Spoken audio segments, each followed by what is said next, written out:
If a man has no reflection, you don't ask questions, you walk away. But Emily Carter didn't move. At 3:17 a.m., the hotel lobby should have been empty, polished marble floors glowing under soft chandelier light, the quiet hum of air conditioning the only sound. But Emily stood frozen behind the front desk, staring at the mirror across the room where a tall man in a black coat should have been reflected, and wasn't. He stood there in plain sight, pale as winter, long dark hair brushing his shoulders, eyes faintly red as if holding onto the last ember of something ancient. And when he turned his head slowly toward her, the temperature in the room seemed to drop 10 degrees. Emily swallowed hard, her training telling her to greet every guest with a smile. But her instincts whispered something colder, older, something that didn't belong in a place that charged $600 a night for a suite. "Good evening, sir," she managed, her voice steady despite the way her hands trembled under the counter. And he stepped forward with impossible grace, each movement too smooth, too precise, like gravity had less hold on him than it should.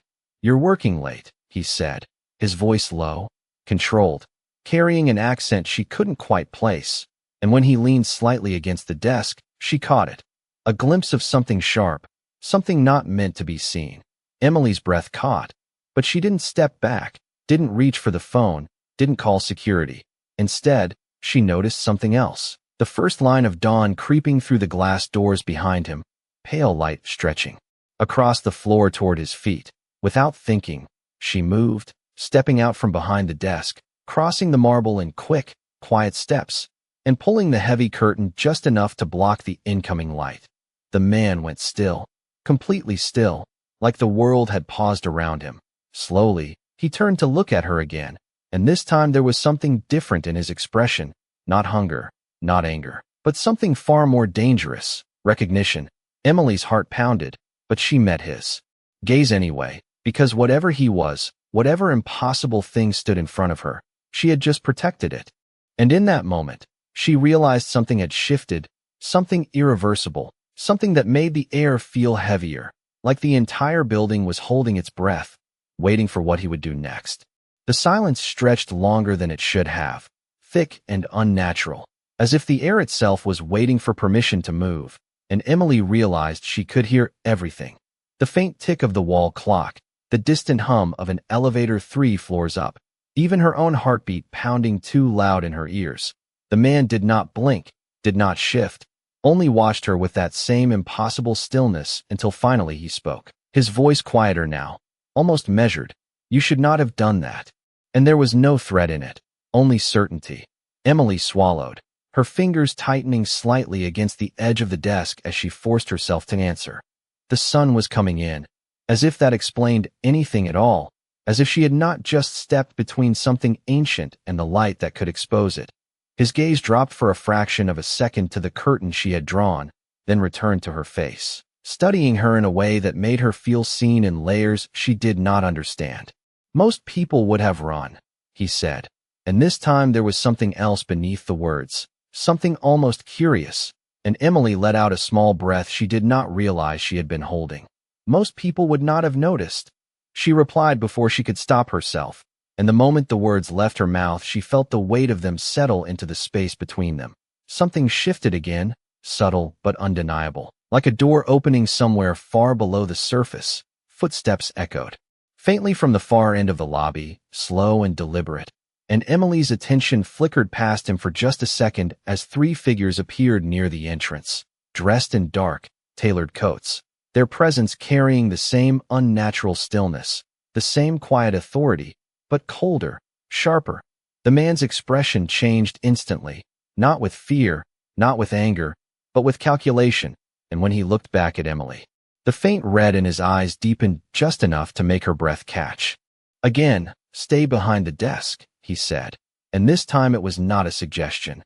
The 3 figures approached without hurry, their eyes moving from him to Emily and back again, assessing, measuring, and one of them spoke, their voice smooth and controlled. "You have been careless," and the accusation hung in the air like a verdict. Emily felt the tension rise, invisible but undeniable, as if the polished marble beneath her feet could crack under it, and she realized with a cold, sinking certainty, that whatever world this man belonged to, it had just stepped fully into hers, and there was no going back to a normal night shift after this. The air tightened as the three figures came to a stop just 10 feet from the front desk, their presence pressing against the room like an invisible weight, and Emily felt it in her chest, in her breath, in the way the silence no longer felt empty but controlled. The one in the center stepped forward slightly, their gaze fixed on Adrian, but it flicked to Emily for a fraction of a second, sharp and precise, as if marking her existence as something that should not be there. "You were seen," the figure said calmly, not raising their voice, yet somehow filling the entire lobby, and Adrian did not move, did not step back, only shifted just enough to place himself more fully between them and Emily, his posture relaxed but deliberate, like a line drawn that could not be crossed. "I am aware," he replied, his tone even, but there was something underneath it now, something colder than before, something that made the temperature in the room drop another degree. Emily's fingers tightened against the desk as she tried to steady her breathing, her mind racing, trying to make sense of what she was witnessing, of how a normal night had turned into something that felt centuries older than the building itself. The second figure tilted their head slightly, studying her now without hiding it, and Emily felt that gaze like a spotlight, exposing every thought she could not control. "A human," the figure said, almost thoughtfully, and the word did not sound insulting, it sounded inconvenient. Adrian's eyes flickered, that faint red glow sharpening for just a moment, and when he spoke again, there was no room left for interpretation. "She is under my protection," and the words settled into the space like something binding, something final.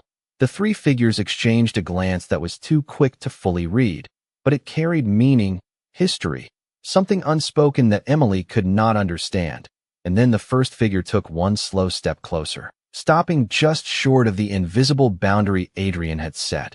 "You are making a decision that will not remain contained to this room," they said quietly, and for the first time, Emily saw it, not fear, but consequence, something vast and approaching.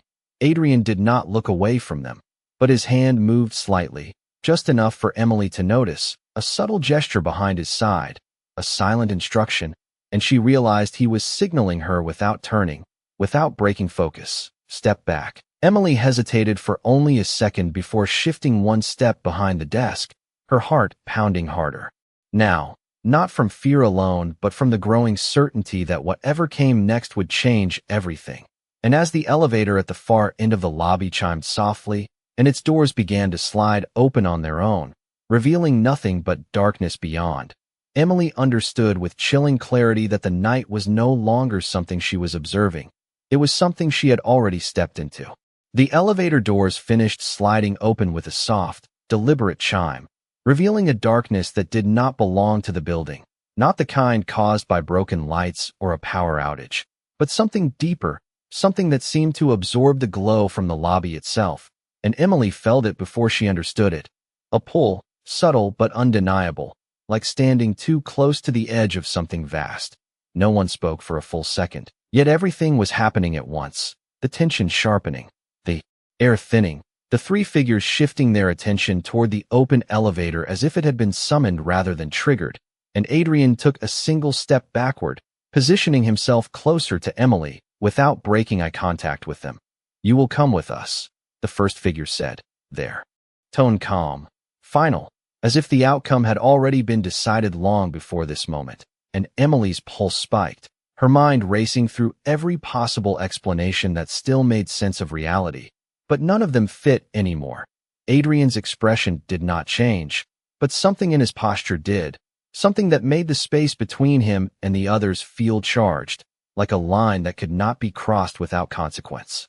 "That is not your decision," he replied, his voice low, controlled, yet carrying a weight that made even the silence recoil. The second figure's gaze shifted back to Emily, more focused now, more precise, and for a brief second Emily felt exposed in a way she could not explain, as if something unseen was searching for something within her. "She is not ordinary," the figure said quietly, and the words landed heavier than anything else that had been said so far. Emily's breath caught, confusion tightening in her chest, because she knew exactly who she was, or at Least she thought she did. Just a night shift receptionist trying to make rent, trying to get through another quiet shift without incident. And yet nothing about this moment treated her like that version of herself still existed. Adrian moved again, faster this time, but not aggressively, simply placing himself fully between her and the others, his presence blocking their line of sight completely. And when he spoke, there was no question left in his tone. She leaves here with me. And the statement did not sound like a request. It sounded like something already set into motion. The first figure studied him for a long moment, then glanced toward the open elevator, the darkness within it still waiting, unmoving, patient. And when they looked back, their voice softened just enough to carry something more dangerous than authority. Then you understand what follows. And Adrian did not hesitate, did not look back, did not reconsider. I do, he said. Behind him, Emily felt the weight of that exchange settle into her bones, a quiet realization forming that whatever path he had just chosen, she was now part of it. And as Adrian finally turned slightly toward her, extending his hand just enough for her to see, the unspoken question hung between them, not forced, not demanded, but inevitable. And the elevator behind the others remained open, the darkness inside waiting like a doorway to a world she had never believed existed until this moment. Emily stared at his hand, the space between them suddenly feeling heavier than everything that had come before, because this was no longer about what she had seen or what she had guessed. This was a choice, and choices had consequences she could already feel pressing in from every direction. The lobby, the desk, the quiet routine of her night shift, all of it felt distant now, like something already slipping out of reach. And for a brief moment she thought about stepping back, about pretending. None of this had happened, but the memory of the empty mirror, the cold air, the way he had stood between her and the others, none of it allowed that illusion to hold. If I take your hand, she said quietly, her voice steadier than she expected. There is no going back, is there? And Adrian did not answer immediately, but the silence itself felt like confirmation, his gaze fixed on hers with that same intense focus. Not demanding, not forcing, simply waiting. Behind him, the three figures remained perfectly still, their attention locked onto the moment, as if even they understood that something irreversible was about to happen. Emily exhaled slowly, her heart still racing. But beneath the fear there was something else now, something she could not fully explain, a quiet certainty that walking away would not return her to safety. It would only leave her unprotected in a world she had already stepped into. Her fingers moved before her doubts could catch up, closing the distance, brushing against his hand, and the contact was immediate, not cold like she expected, but steady, grounding, like holding onto something solid in the middle of uncertainty. Adrian's expression shifted, barely, but enough for her to see it, that same flicker of recognition, of something deeper than simple awareness. And in the same moment the air in the room seemed to change again, tightening, reacting, as if her decision had just confirmed something. Far beyond the lobby, the first figure took a slow step forward, their voice calm but edged with warning. You bind yourself to a path you do not understand. And Emily felt the words settle into her chest, heavy but not enough to make her let go. Adrian did not look away from her as he responded, his voice low and absolute. She understands enough. And then he moved, guiding her gently but firmly away from the desk, away from the familiar space she had occupied for months, toward the far end of the lobby where the elevator still stood open, the darkness within it unchanged, waiting. Each step felt louder than it should have, echoing across the marble floor, and Emily realized she was not just leaving a job or a building. She was crossing a line that could not be uncrossed, and as they approached the threshold, she glanced once more at the lobby behind her, at the polished desk, the quiet lights, the life she had known just minutes ago, and it already felt like something that belonged to someone else, someone who had never looked into a mirror and seen nothing staring back. The moment Emily crossed the threshold, the air changed completely, the familiar warmth of the lobby fading behind her as the darkness inside the elevator wrapped around her like something alive, not cold, not empty, but dense, almost aware, and she felt it press gently against her skin as if testing her presence. The door slid shut without a sound, sealing off the world she had known, and for a brief second there was no movement. No sensation of descent, only stillness, until the floor beneath her shifted in a way that did not feel mechanical. More like gravity itself had tilted. Emily tightened her grip on Adrian's hand instinctively, her breath catching as the faint glow from the lobby disappeared completely, replaced by a dim, ambient light that seemed to come from nowhere and everywhere at once. She glanced at him, searching for some sign of reassurance, but his expression remained calm, focused, as if this transition was nothing unusual to him. "Where is this going?" she asked quietly, her voice barely carrying in the enclosed space, and he turned his head slightly toward her, his eyes no longer glowing as brightly but still holding that same depth that made her feel like she was standing at the edge of something endless, somewhere you were never meant to find. He answered, not evasive, but not comforting either, and the words settled into her mind with a weight she could not ignore. The elevator did not display floors, did not hum or vibrate, yet she could feel the movement, a subtle pull downward that seemed to stretch longer than any normal descent in a building of this size. Seconds passed, or maybe minutes. Time no longer felt stable, and just as Emily began to wonder if they would ever stop, the motion ceased instantly. The doors opened slowly, revealing a corridor unlike anything above, the walls lined with dark stone instead of polished marble, the lighting softer, deeper, casting long shadows that did not quite match their sources. The space felt ancient, untouched by the modern world just a few stories above. Emily stepped forward cautiously, her shoes making almost no sound against the surface beneath her, and she realized with a quiet shock that the air here carried a different scent, something older, like history pressed into the walls. Adrian released her hand then, not abruptly, but with intention, stepping slightly ahead of her as if guiding the path. And for the first time since this began, Emily noticed something else, faint markings along the walls, symbols she could not read, but somehow felt familiar, as if they were meant to be recognized by someone else, someone she had not yet realized she could become. Behind them, the elevator doors closed again, cutting off the last connection to the world above, and Emily understood with absolute clarity that she was no longer visiting something hidden. She had entered it completely, and whatever waited deeper in this place already knew she was here. The corridor stretched farther than Emily expected, each step carrying her deeper into a silence that did not feel empty but watched, as if the walls themselves held memory, and the faint markings carved into the dark stone seemed to shift slightly under the low light, not moving, but revealing more the longer she looked. She slowed without realizing it, her gaze tracing one of the symbols, her fingers almost lifting as if drawn to it, until Adrian's voice cut gently through the stillness. "Do not touch them." And she stopped immediately, her hand hovering midair before dropping back to her side. "What are they?" she asked, her voice softer now, more cautious, as if speaking too loudly might disturb something beneath the surface. And Adrian did not answer right away, his attention forward, his pace unbroken, but there was a pause in him, a consideration. "Old laws," he said finally, "older than anything above us." And the way he said it made Emily feel the weight of time press in around her, the realization that this place had existed long before the hotel, long before the city, hidden in plain sight beneath everything she thought she understood.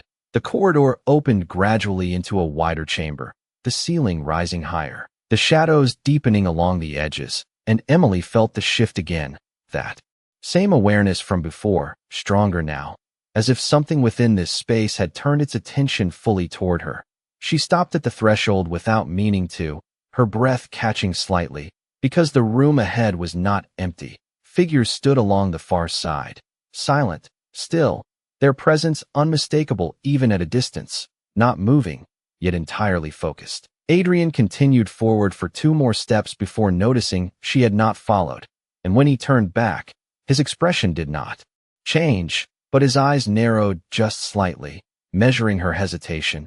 "You feel it," he said, not as a question, and Emily nodded before she could think to deny it, because there was no point pretending she did not sense what was already pressing against her thoughts.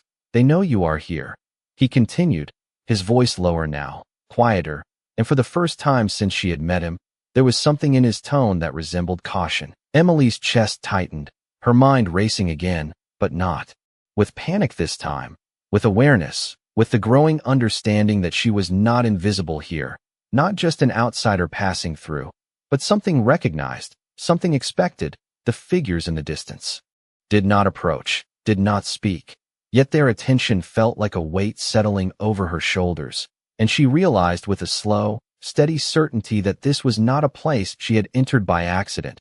No matter how it had begun, Adrian extended his hand again, not urgent, not forceful, but steady, a silent offer of direction, and this time Emily did not hesitate as long, stepping forward into the chamber, the unseen line crossing beneath her feet as the air seemed to shift once more, deeper, heavier, and somewhere beyond the silence, something unseen stirred in response to her presence. The moment Emily stepped fully into the chamber, the air shifted again, heavier now, charged with something she could not see but could feel settling into her skin, her breath slowing without her permission as if the space itself demanded it, and the figures along the far wall finally moved, not suddenly, not aggressively, but with a quiet precision that made every step feel deliberate. They did not approach quickly, they did not need to, because the distance between them already felt closed by the weight of their presence alone. Emily's heart pounded in her chest, but she did not step back this time, did not retreat behind Adrian, because something deeper inside her refused to, something steady, something unfamiliar but certain.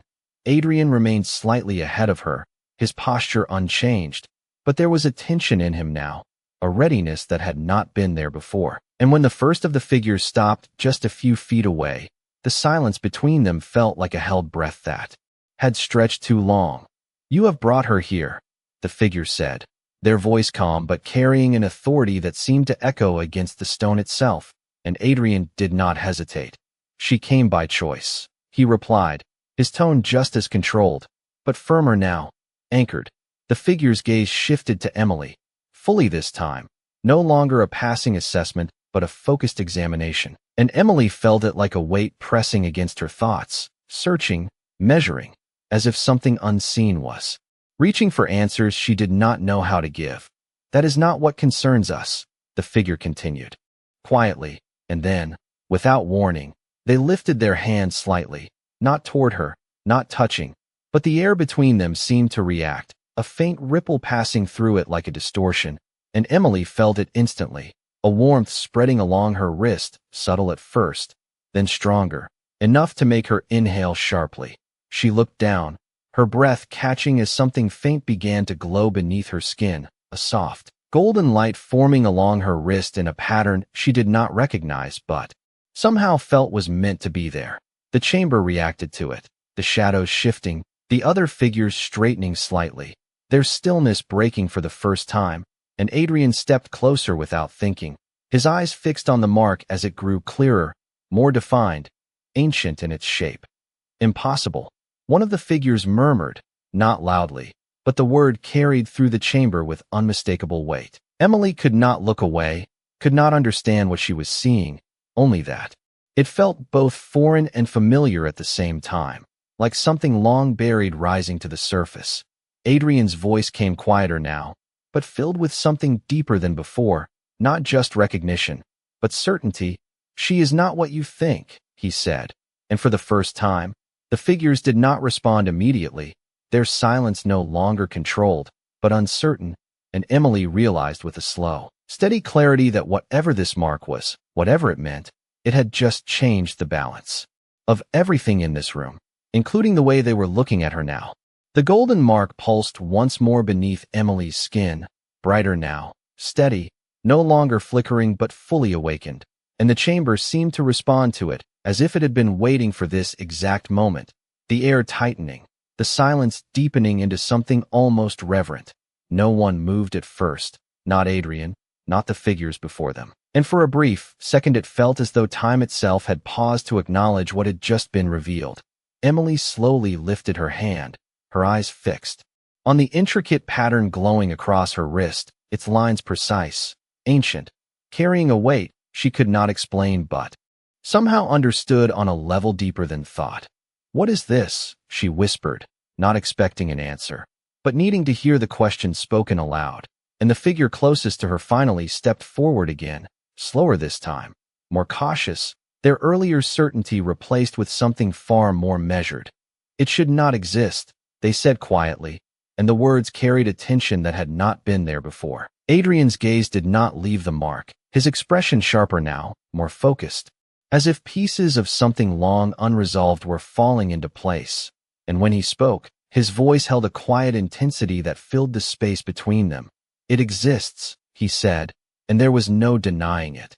The figures exchanged another glance, but this time it was different, no longer silent agreement, but uncertainty, calculation, and something else beneath it, something close to concern. Emily lowered her hand slowly, her heartbeat steadying not because she felt safe, but because she felt something else rising to meet the fear, something grounded, something unshaken, and she realized with a quiet clarity that whatever this mark was, it was not just something placed on her, it was something that belonged to her. The chamber seemed to breathe again, the tension shifting, no longer centered on whether she should be there, but on what her presence meant. Adrian finally turned slightly toward her, just enough for her to see his face clearly, and in his eyes she saw it again, that same recognition from before, but stronger now, undeniable. "Everything changes now," he said, not as a warning, but as a statement of fact, and the weight of those words settled into the space around them. The figure in front of them straightened slightly, their composure returning, but not completely, and when they spoke again, their voice was quieter, more deliberate. "Then this will not remain hidden." And the implication of that statement spread through the chamber like a ripple, touching every corner of the unseen world beyond it. Emily stood still, her hand lowering fully to her side, the glow fading slightly but not disappearing, and for the first time since this night began, she understood that she was no longer standing at the edge of something unknown. She was at the center of it, and as the shadows along the walls seemed to shift once more, as if responding to her presence, she realized that whatever had awakened within her was only the beginning, and somewhere